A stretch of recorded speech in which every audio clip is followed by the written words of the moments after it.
Assalamualaikum warahmatullahi wabarakatuh. Perkenalkan, nama saya Riyad Muhammad Faisal, NPM 217006510. Di sini saya akan menjelaskan tentang poin SKU yang menjelaskan tentang pengertian kompas jam, menunjukkan waktu atau jam tangan atau jam dinding dan lain-lain.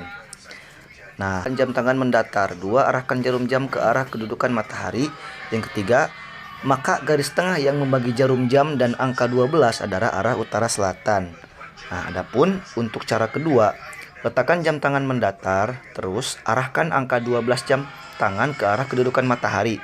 Maka garis tengah yang membagi angka 12 dan jarum jam adalah utara dan selatan.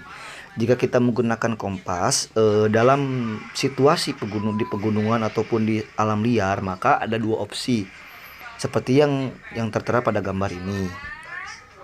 Jam. Nah, kita lihat terbitnya matahari fajar ditandai sinar merah di langit sebelum timur yang semakin merata di langit menunjukkan waktu antara jam 4 atau jam 4.30. Nah, panjang bayangan sama dengan bendanya pada pagi hari ini menunjukkan waktu sekitar jam 9.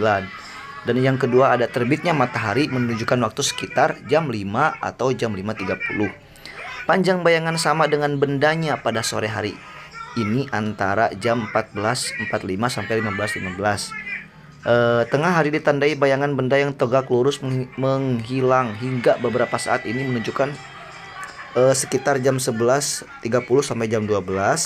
Terbenamnya matahari ditandai dengan warna kemerah-merahan di langit ini menunjukkan antara jam 17.30 sampai jam 18. Hilangnya warna kemerah-merahan di langit saat sore hari ini menunjukkan waktu sholat isya atau waktu sekitar jam 19. Itu adalah merupakan jika kita tidak memiliki jam tangan ataupun alat pengukur waktu. Nah, maka itu adalah cara-cara agar kita dapat mengetahui waktu.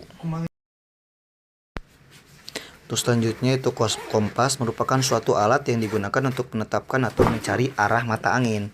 Nah, itu adalah gunanya kompas.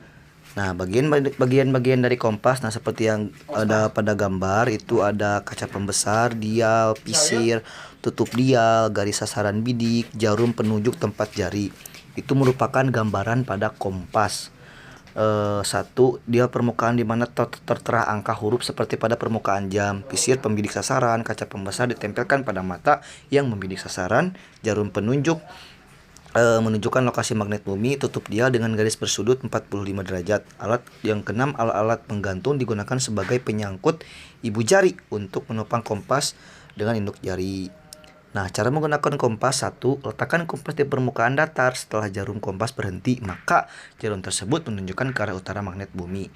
2. Bidik sasaran melalui arsir dengan melalui kaca pembesar. Miringkan sedikit letak kaca pembesar kira-kira bersudut 50 derajat. Kaca pembesar ini berfungsi membidik ke arah arsir dan untuk mengintai angka-angka pada dial.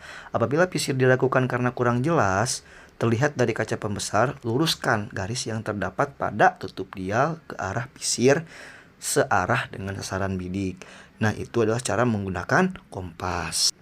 Nah, adapun mengetahui arah kompas, jam silet di permukaan air, jarum atau silet digosokkan ke permukaan. Itu adalah cara melihat tanpa kompas atau melihat kuburan Islam dan Kristen.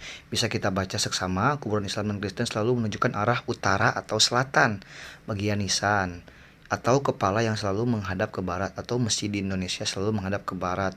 Melihat jam dan posisi matahari, jadikan posisi matahari yang terbit di timur sebagai patokan dasar. Bayangan benda seperti di permukaan tanah pada siang menuju sore, bayangan benda umumnya condong ke arah barat. Manfaat pohon, kelompok bintang Orion dan lain-lain. Itu merupakan penjelasan-penjelasan mengetahui arah tanpa adanya kompas.